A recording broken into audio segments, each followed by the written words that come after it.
It's beer 30. Time to find out what's on tap. I told you, stupid. I like that. How you doing, Brian? It's a good hook line. Hi. Brian, we're here with Brian Bushmiller in Burley Oak, Berlin, Maryland, which I've just been told is now Beerlin. Is that correct? Yeah, Beerlin. Beerlin, Maryland. Come on down. Tell me about Burley Oak. What's your guys' story? What do you do here? So we're a little brewery. We're 6 years old. We started in 2011. In the middle of the Eastern Shore. So, like on your way to Ocean City, Maryland, we're kind of just this little, drive through a couple farms and you find this little 100-year-old building. It's beautiful. 100 years old. Yeah. It actually used to be a cooperage.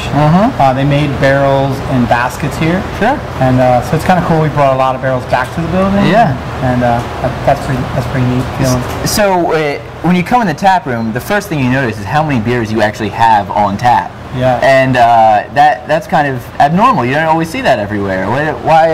Why all the beers? I mean, you guys must put in a lot of work here. Yeah, so it all stems from just a different business model. For us, distribution and massive packaging really wasn't our thing. We really wanted to have the brew pub come see us. Sure. And as we've grown, we distribute, but we also have the ability to keep. We have more tanks every year, so we actually can make more beers. But at that point, we can say, hey, let's put them all on tap. So if you come down, you can experience 20 beers. Yeah. I think it was something like 20 beers in there. You're not afraid to kind of step out of the mainstream in the types of beer you have. You have a wide variety. It's not just your common IPA. You have sour beers, milk stouts, right? Oh yeah. We go anything right from a sour beer to super hazy IPA, and again that kind of stemmed from my home brewing roots, and, brewing beer in my garage, to always trying something new and always pushing the limits. So tell me about your beginning. So not just the brewery, but what got you into beer? It was just a passion? Well, yeah. I'm a science guy. I have a biochemistry degree from Salisbury. Okay. So this is a really good outlet for my science nerdiness. Yeah. And then, beer kind of something I was always doing in the garage. So now I just kind of have a bigger garage. Yeah, this place is awesome. Yeah. Tell me about your tap room. It's a weekday right now. It's around 3 o'clock, and we had to give up our seat. I mean, people wanted to know if we were done with the table because they needed more space. Yeah, it's really awesome in there. Yeah, we got a good tourism. We are 9 minutes from the beaches of Assateague or Ocean City, so we get 6 to 8 million tourists annually. Wow. So we, as the craft beer industry grows, people's looking for places to do things and finding breweries have grown. So between that and the town of Berlin growing, it's I was wondering, is the tap room a local hotspot or a tourist trap? A little bit of both. It depends when you come. Like in the wintertime, it's mostly locals and locals that are all that are not working in this, where it's full on, and then so Monday nights will be all locals. Wintertime will be all locals, but then as summertime rolls around, we transition into more of tourism. To July, August is full on people visiting the beach, and then stopping by on a rain day. Awesome. Or somewhere in their schedule where they're saying let's go see a couple different breweries around the area. Yeah. Well, the Eastern Shore in general is more breweries every year popping up. This seems to be a nice little hotbed. Yeah. Definitely good water, and good tourism. Those two are a good equation. Sure. So, we're here from the Comptroller's office. What can the state of Maryland do to help brewers, to help you? What is you don't ask for much. So when it breaks down, what do you guys need? So I think small brewers is the same as small business in general. You're really looking for a town or a government system to say, and this is just really from Berlin. So Berlin is a great case study for this. There was a lot of towns I went to and tried to start a brewery and had ideas, and they went to talk to the people in in charge was always, this is what you need to do. Sure. So Berlin was quickly like, what can we do for you? So they really had what can we do for you mentality. Sure. And this has helped promote us, and they still do. So this has helped us grow from a little tap room, just with locals coming in, a little bit of tours in the summer, to now you were sitting in our canning facility. Currently that we've expanded to, we have a summer expansion of stage. Yeah. We just opened a coffee shop downtown. Oh, did you? Okay, so it's not just beer. You run the gambit. Yeah, we do cold brew coffee. We do a lot of different beverages. We do sodas. So this is all because of our bureaucracy down here is more of a, what can we do for you to help you keep going? Sure. It's not just breweries, it's small businesses in general. And I feel like if these government officials are empowered by the people that sit above them, whether it's the highest administrator or the mayor or the governor, that by empowering you, the people that work for you, to make decisions quickly, to go out of the way to help small businesses. I mean, you have people that are putting everything on the line. They've taken a second mortgage on their house. They're working 100 hours a week. At least the bureaucracy of the state governments can help them and make it a little bit easier for them, because they got everything in.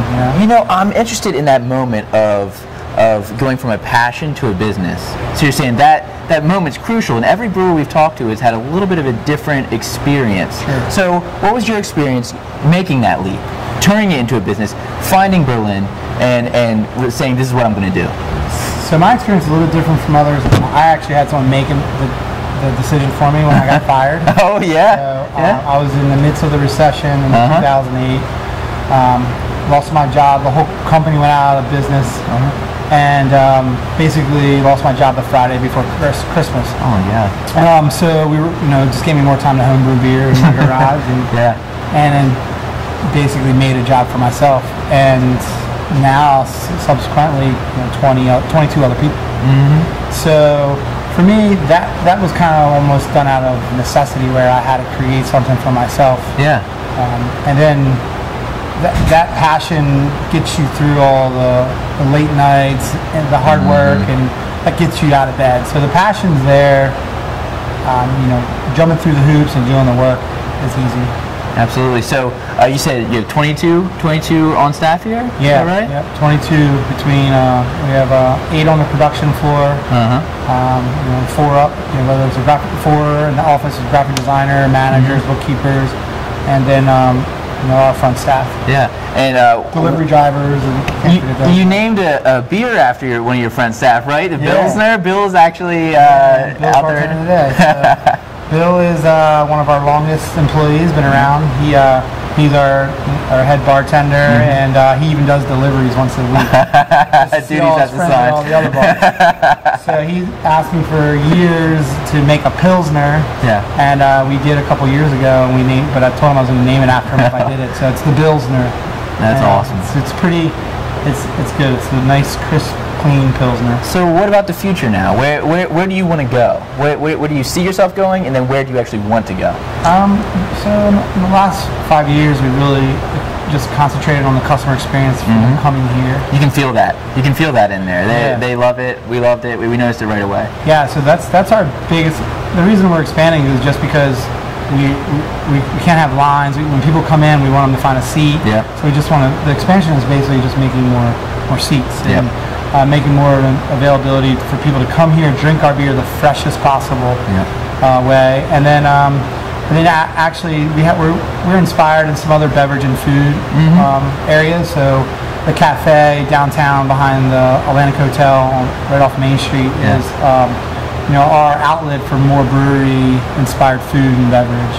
Absolutely. So that's kind of where our future lies. But again, it's all about staying here and being local. That's right, and you can feel it's making a difference. So thank you for your time. Best of luck in the future, and cheers. Cheers, man. Thank you.